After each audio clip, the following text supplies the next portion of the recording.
کہ ملک ہمارا ہے، شہر ہمارا ہے، محلہ ہمارا، گھر ہمارے، آبادی ہماری، کوئی مشکل نہیں ہے۔ لیکن مشکل اس وقت تھا کہ جب حضور کا نام لینا گویا ایسے ہی تھا کہ اپنے آپ کو مار کے لیے پیش کرنا۔ اگرچہ آج حالات کچھ حضرات کے لیے وہ کہ جو صرف حضور کی عزت و ناموس پر پہرا دینے کے لیے نکلتے ہیں، آج حالات اگرچہ ان کے بھی ویسے ہی ہیں کہ جیسے اس دور میں کفار مکہ مسلمانوں کے ساتھ کیا کرتے تھے۔ آج کو لبیک کا نعرہ لگانا آسان ہے؟ کوئی آسان نہیں ہے۔ لوگ تو اس انداز میں ان کو پکڑتے ہیں جس طرح کہ یہ کوئی ہندوستان کے حضرات ہوں یا کوئی مخالف ایجنسیوں کے لوگ ہوں کہ جو لبیک کا نعرہ لگاتا ہے گویا کہ وہ ان کا صراحتاً دشمن ہے۔ حضرت سیدنا صدیق اکبر رضی اللہ تعالیٰ عنہ جب صحن کعبہ میں آئے، وہاں پر بڑے بڑے کفار اپنی اپنی مجلسیں لگائے ہوئے بیٹھے ہیں۔ ایک کونے میں آ کر حضرت صدیق اکبر رضی اللہ تعالیٰ عنہ کفار مکہ کے سامنے کھڑے ہوئے اور رسول اللہ صلی اللہ علیہ وسلم کی تعریف و توصیف بیان کرنے لگے۔ دنیا اسلام کا پہلا خطیب، یہ ہے کمال اصل۔ دنیا اسلام کا پہلا عاشق، دنیا اسلام کا پہلا صوفی، کفار مکہ کے سامنے کھڑے ہو کے تقریر کر رہے ہیں کہ اللہ وحدہ لا شریک ہے۔ ایک اور اس شعر کا معنی سمجھیں تو ایک ہی لفظ ہے، بڑا باکمال لفظ ہے، کہ محمد سے وفا۔ توجہ ہے، کہنے کو تو ہم سارے ہی حضور کے غلام ہیں، غلامی رسول میں موت بھی قبول ہے، نعرہ تو سارے ہی لگاتے ہیں، لیکن میں اکثر ایک جملہ عرض کیا کرتا ہوں کہ غلامی رسول میں موت تو قبول ہے ہی ہے، لیکن غلامی رسول میں زندگی قبول کیوں نہیں کرتے؟ جب ہم غلامی رسول میں زندگی قبول کریں گے تو پھر کیسے ہو سکتا ہے کہ میرے اور آپ کے ہوتے ہوئے حضور کی عزت پر کوئی بندہ ڈاکہ ڈال دے؟ ایسا تو نہیں ہو سکتا۔ جب ہم غلامی رسول میں موت نہیں زندگی قبول کریں گے تو پھر کیسے ہو سکتا ہے کہ ہمارے ہوتے ہوئے 1.5 ارب سے زائد مسلمان موجود ہوں اور پھر توہین بھی تمہارے ہی نبی کی ہو، کوئی اور بندہ رہا ہی نہیں دنیا کے اندر؟ کمال نہیں ہو گئی؟ تو پھر ہمیں کہنا پڑے گا کہ ہمارے یہ دعوے جھوٹے ہیں، بس یہ یہاں گلے سے اوپر کی باتیں ہیں، اندر ہمارے دل سے کچھ نہیں نکلتا۔ ہم رات کو حضور کا نام لیتے ہیں، حضور کے نام کی محفلیں سجاتے ہیں اور سنتے ہیں، صبح جا کے پھر ہم اپنی مرضی کرتے ہیں۔ بات اب ایسے نہیں چلنی۔ کیا کبھی آپ نے سوچا کہ اگر کوئی بندہ میرے باپ کو گالی دے تو میرا رد عمل کیا ہوگا؟ کیا کبھی کسی نے سوچا کہ کسی کی بہن کو کوئی بندہ برا بھلا کہے تو اس کا رد عمل کیا ہوگا؟ کسی کی عزیز کو بھرے مجمع میں کوئی بندہ کچھ کہہ دے تو ہم اس کے دانت نکالنے تک جاتے ہیں، لیکن پھر ہماری یہ غیرت، جرت، طاقت کہاں مر جاتی ہے جب کوئی بندہ سرے عام حضور کی توہین کرے؟ ہم کہیں نا یہ تو معاملہ لبیک والوں کا، یہ معاملہ لبیک والوں کا نہیں، یہ معاملہ ہے ہر اس بندے کا جس نے حضور کا کلمہ پڑھا ہے۔ اگر تو ہم سمجھتے ہیں کہ ہم نے دل سے حضور کا کلمہ پڑھا ہے تو پھر یاد رکھیے گا جو مشن علامہ خادم حسین رضوی کا تھا وہ بندے بندے کا ہونا چاہیے۔ کیا مشن تھا ان کا؟ ان کا مشن یہی تھا نا کہ حضور کا دین اوپر آ جائے، حضور کا دین تخت پر آ جائے۔ جب حضور کا دین تخت پر ہوگا تو پھر پوری دنیا کے اندر ہم صرف پاکستان کی بات نہیں کرتے، ہم فیصل آباد میں بیٹھ کر صرف اس محلے کی بات نہیں کرتے، ہم تو انٹرنیشنل لیول کی بات کرتے ہیں کہ جب حضور کا دین اوپر آئے گا، حضور کے سچے غلام جب مسند نشیں ہوں گے، پھر کسی کی کیا ضرورت کوئی بندہ میرے نبی کے بارے میں بات کر جائے۔ تاجدار ختم نبوت زندہ باد، زندہ باد، تاجدار ختم نبوت زندہ باد۔ ابھی نہیں، اس طرح نہیں، اس طرح نہیں۔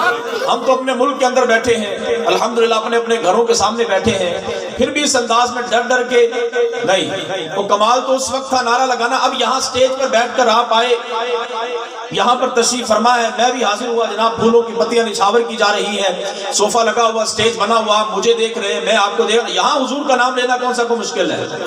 یہاں تو کوئی مشکل نہیں ہے، لیکن اس کے باوجود اگر ہم تنگی سمجھتے ہیں زبان کو حرکت دینے کے لیے اور یہ لوگوں کے نعرے لگانے کے لیے زبان تو نہیں، اور جسم تو ملا حضور کے صدقے، جسم تو ملا حضور کے صدقے، اور زبان اگر حضور کے نام پر نہیں بولے گی تو کب بولے گی؟ ہاتھ اگر حضور کے نام پر نہیں اٹھے گا تو پھر کب اٹھے گا؟ آج بھی اگر میرا وجود حرکت نہ کرے حضور کا نام سن کر تو پھر میں نے اس وجود کو کیا کرنا ہے؟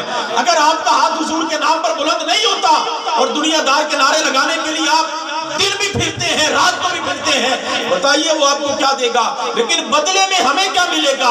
ہم جن کا نام بلند کریں، ہم جن کے نام پر اپنے ہاتھوں کو بلند کریں، ہم جن کا نام لینے کے لیے اپنی زبان کو کھولیں، اور وہ تو اس انداز میں نوازتے ہیں کہ جس انداز میں خادم حسین رضوی فرمایا کرتے ہیں۔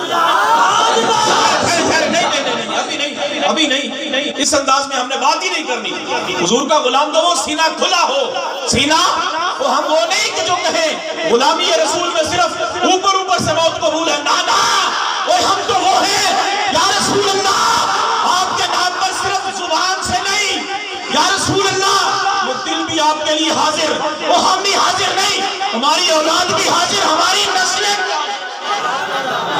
علامہ خادم حسین رضوی صاحب رحمۃ اللہ تعالیٰ علیہ ایسے تو نہیں اتنی بڑی بڑی باتیں کیا کرتے تھے، وہ اتنا کھل کے کیوں بولتے تھے؟ وہ وجہ یہ ہے کہ ان کے دل میں عشق رسول تھا، اور جس بندے کے دل میں حضور کی محبت آ جائے بندہ ویسے ہی بڑا دلیر ہو جاتا ہے، اور بزدل بندے کا کام ہی نہیں حضور کے دین کی بات کرنا، یہ بزدل بندے کے بس کی بات نہیں کہ وہ حضور سے محبت کرے، تو محبت میں تو پھر بڑا کچھ کرنا پڑتا ہے۔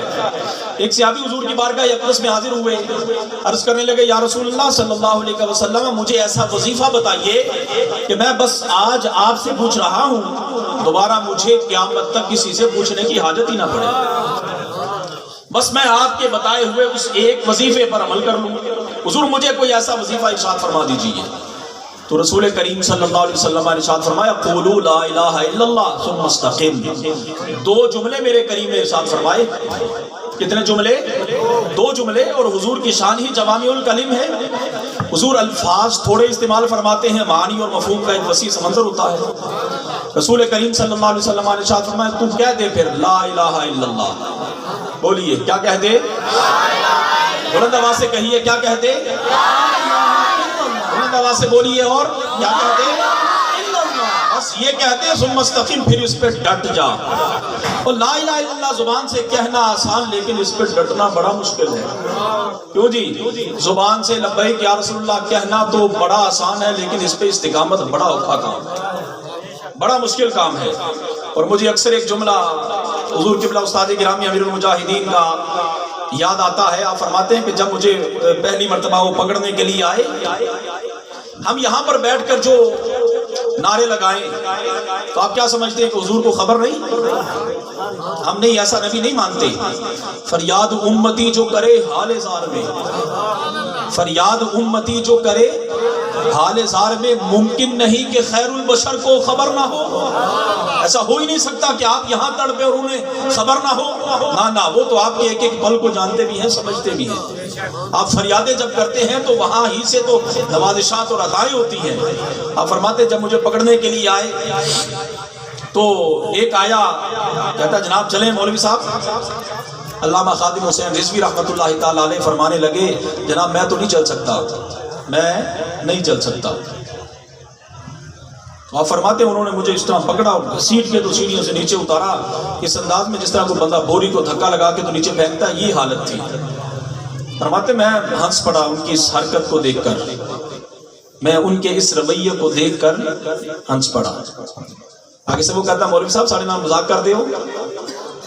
اب فرمانے لگے چلیا میرا تیرا مذاق بنتا ہی نہیں، میں تیرے نام مذاق کیوں کرنا ہے؟ پھر مولوی صاحب ہنسے کیوں؟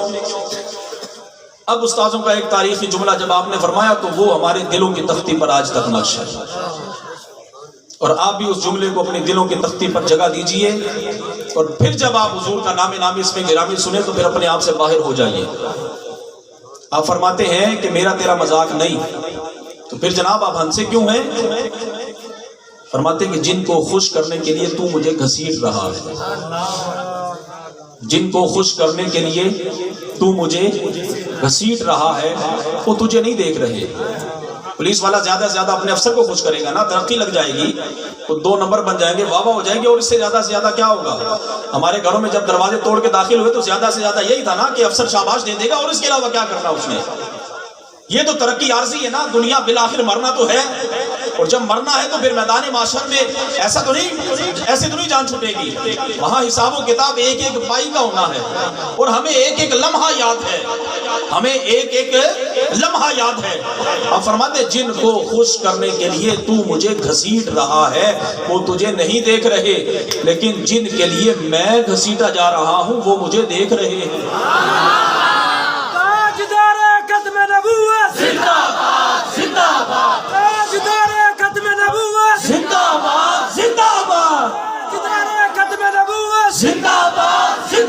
آج سے ہی یہ نظریہ اور عقیدہ بنا لیجیے، یہ نظریہ اور عقیدہ بنا لیجیے کہ ہم نے جینا ہے تو بس حضور کے لیے جینا ہے۔ بولیے، جینا ہے تو کس کے لیے؟ جینا ہے تو کس کے لیے؟ غلامی رسول میں ہمیں موت بھی قبول ہے اور غلامی رسول میں ہمیں زندگی بھی قبول ہے۔ بولیے، ہمیں قبول کے سچے وفادار بن جائیے۔ میں نے پہلے کہا، علامہ اقبال نے کیا کہا؟ کہ محمد